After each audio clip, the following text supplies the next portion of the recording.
Bueno, vamos ya a hablar del mejor presidente. Es que aquí está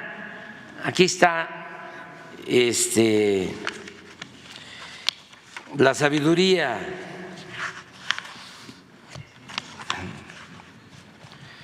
Aquí está la inspiración.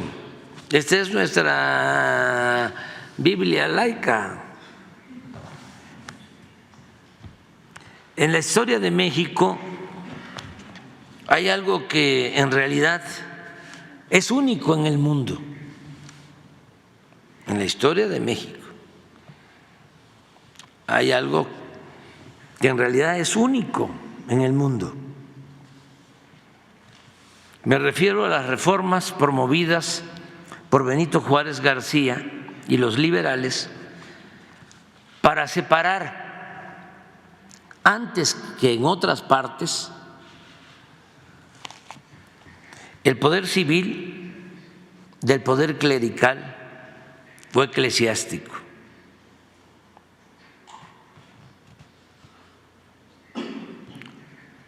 Lo que se mandata en la Biblia, a Dios lo que es de Dios y al César lo que es del César. Primero quiero hablar de Juárez, el hombre, y luego de su obra. Vamos a tener que hacer 2 sesiones.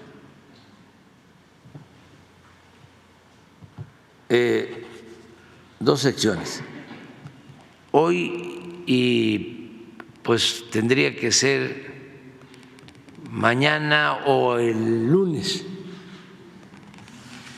Empiezo por contar que en 1855, cuando los liberales encabezados por Juan N. Álvarez en Guerrero, acabo de estar en Atoyac, de ahí era Juan Álvarez, preparaban en Acapulco los liberales de Guerrero. No se podría escribir la historia de México sin la participación de los guerrerenses en todos los procesos de transformación. Han estado siempre a la vanguardia. En Acapulco se preparaba una insurrección, una rebeldía, un acto de oposición a la dictadura de Santana, que había regresado. Lo habían ido a buscar los conservadores, después de que nos habían arrebatado por su culpa, porque se portó como un mal ciudadano y un mal militar, un mal gobernante. Nos quitaron más de la mitad de nuestro territorio y se fue al exilio. Y los conservadores lo fueron a buscar.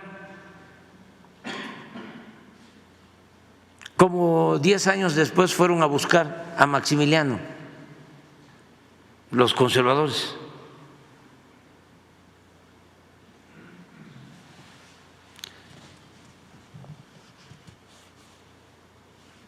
En ese momento se presentó ante ellos, ante los liberales de Guerrero, un hombre sucio, bien harapos,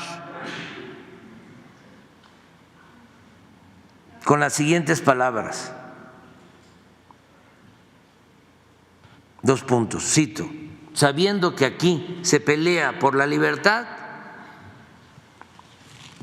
he venido a ver en qué puedo ser útil.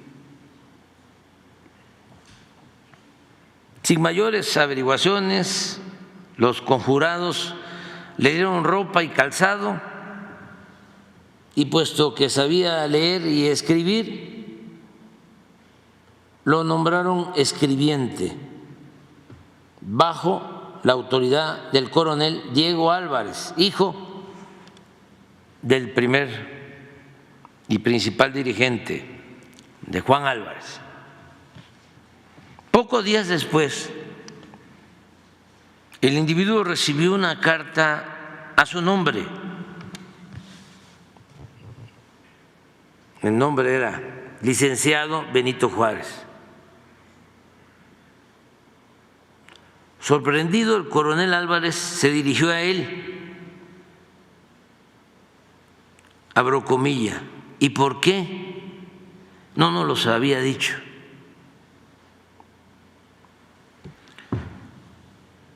¿Para qué?, contestó Juárez. ¿Qué tiene de particular? El que unos años después sería el mejor presidente de México llegó en ese estado lamentable tras 2 años de pobreza, persecución y exilio.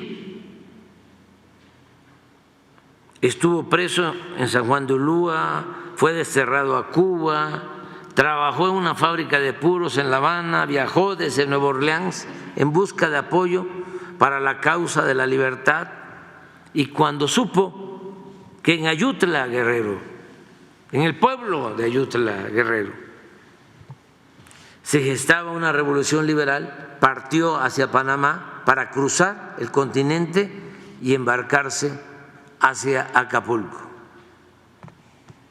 Y sí, para entonces ya había sido gobernador de Oaxaca,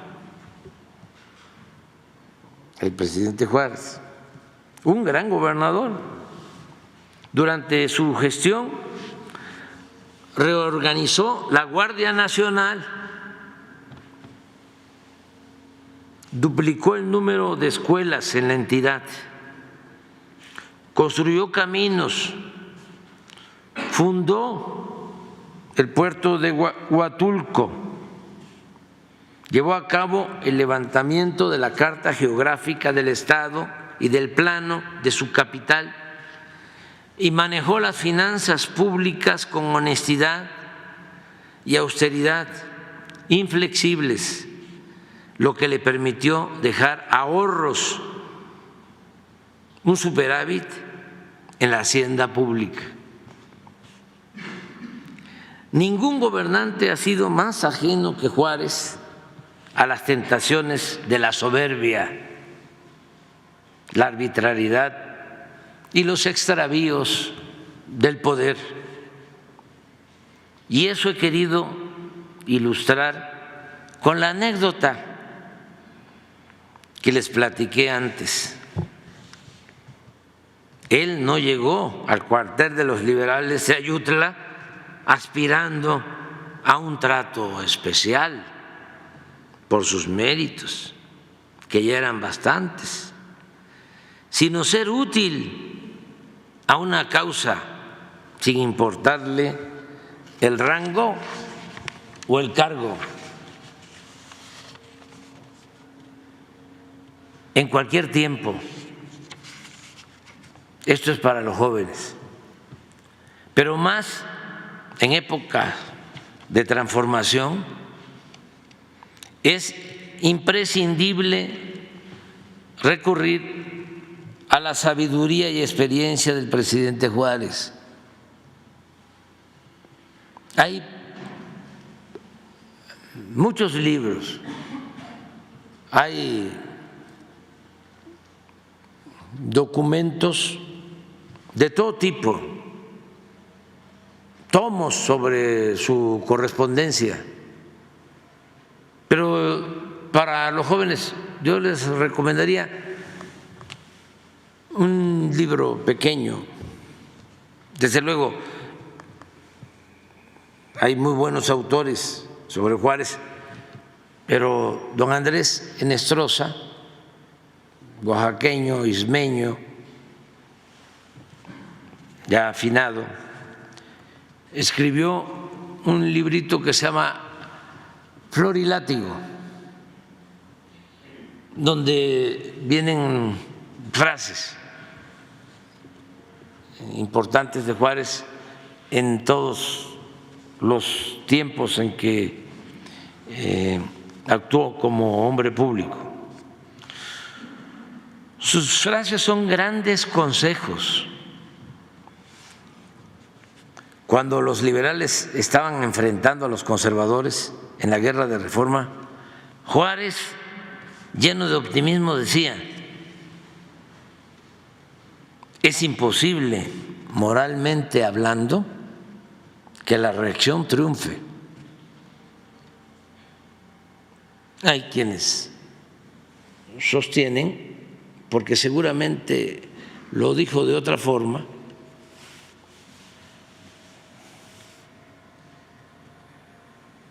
que la frase es: el triunfo de la reacción es moralmente imposible.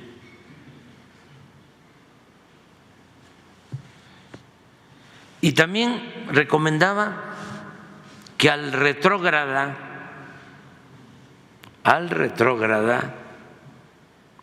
cito, que no quiere oír, es preciso hablarle recio y seguido. Cierro la cita. ¿Cómo olvidar que cuando los conservadores resultaron derrotados en la guerra de Reforma y trajeron del extranjero al príncipe Maximiliano, ya hablé de que lo fueron a buscar, para tratar de imponer con el ejército francés una monarquía espuria en nuestro país? Nos invadieron los franceses, 30,000 soldados.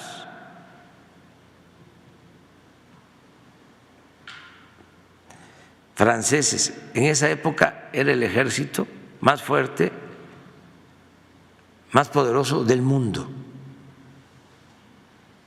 Juárez no dejó de alentar al pueblo en defensa de la patria y reafirmaba que México era, abro comillas, tan libre, tan soberano, tan independiente como los más poderosos de la tierra. Decía, fíjense qué belleza de pensamiento y cuánto patriotismo: que el enemigo nos venza y nos robe, si tal es nuestro destino. Pero nosotros no debemos legalizar un atentado entregándole voluntariamente lo que nos exige por la fuerza. Si la Francia, los Estados Unidos o cualquier otra nación se apodera de algún punto de nuestro territorio y por nuestra debilidad no podemos arrojarlo de él, dejemos siquiera vivo nuestro derecho para que las generaciones que nos sucedan lo recobren. Malo sería dejarnos desarmar por una fuerza superior, pero sería pésimo desarmar a nuestros hijos, privándolos de un buen derecho que más valientes, más patriotas y más sufridos que nosotros lo harían valer y sabrían reivindicarlo algún día.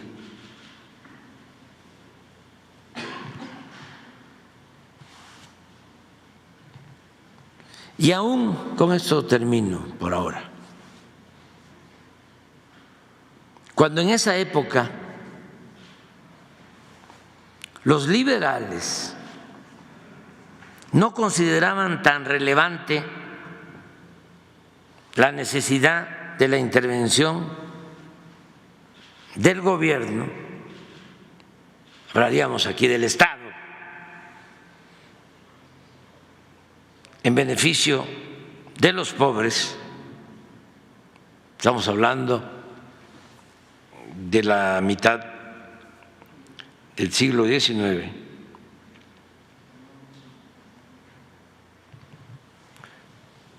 no consideraban los liberales tan relevante la intervención del gobierno en beneficio de los pobres, como sucedería, que esa es la característica de cada una de las transformaciones, como sucedería a partir de la Revolución Mexicana, en donde la justicia social era lo más importante. Las dos grandes demandas de la revolución fueron democracia y justicia. Pero aún cuando en la época de Juárez el gobierno no tenía como propósito el beneficio de los pobres, como propósito central, el presidente Juárez sí sabía desde entonces que poco podían esperar los humildes de los potentados. En 1865 afirmaba, lo cito: los ricos y los poderosos ni sienten ni menos procuran remediar las desgracias de los pobres.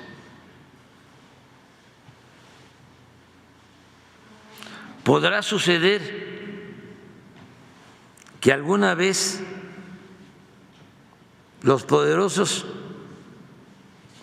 se convengan en levantar la mano sobre un pueblo pobre, oprimido, pero eso lo harán por sus intereses y conveniencia. Eso será una eventualidad que nunca debe servir de esperanza segura al débil. Hasta ahí la cita. Seguimos, ¿no? Será mañana mejor, mañana para no perder. Continuará.